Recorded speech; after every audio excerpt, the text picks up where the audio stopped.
Hi అండి. Today special వచ్చేసి ములక్కాయ చారు అండి. హెల్దీగా టేస్టీగా ఇంట్లోనే ఎలా తయారు చేసుకోవాలో ఈ వీడియోలో అయితే మీకు చూపిస్తానండి. అందుకు కావాల్సిన ఇంగ్రీడియంట్స్ టమాటా, పచ్చిమిర్చి, ఉల్లిగడ్డలు, కరివేపాకు, అల్లం వెల్లుల్లి పేస్ట్ అండి. స్టవ్ పైన తర్వాత కడిగేసుకున్న ములక్కాయలండి, నానబెట్టుకున్న చింతపండు.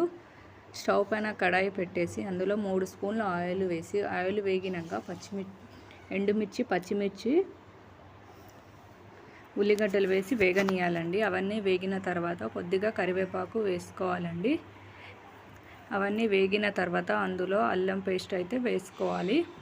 అల్లం పేస్ట్ వేసుకున్న తర్వాత అందులోకి ములక్కాయలను అయితే యాడ్ చేసుకోవాలండి. ములక్కాయలను యాడ్ చేసుకున్న తర్వాత కొంచెం పసుపు, టేస్ట్కు తగ్గట్టు కారంను వేసుకుంటున్నానండి. 1 స్పూన్ కారం అయితే వేసుకుంటున్నాను. అవన్నీ మగ్గిన తర్వాత అందులోకి టమాటా వేసి టేస్ట్కు తగ్గట్టు సాల్ట్ అయితే యాడ్ చేసుకుంటున్నానండి. టమాటాలు మగ్గిన తర్వాత మనం తయారీలో ఉంచుకున్న చింతపండు పులుసుని అయితే పోసుకోవాలండి.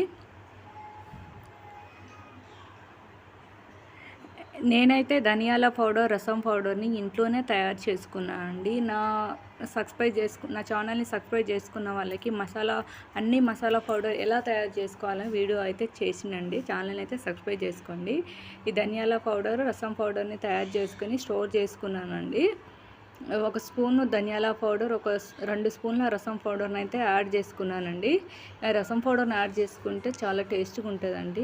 ములక్కాయలన్నీ ఉడికిన తర్వాత కొత్తిమీర చల్లుకొని మూత పెట్టుకొని స్టవ్ ఆఫ్ చేసి 10 మినిట్స్ తర్వాత సర్వ్ చేసుకోండి.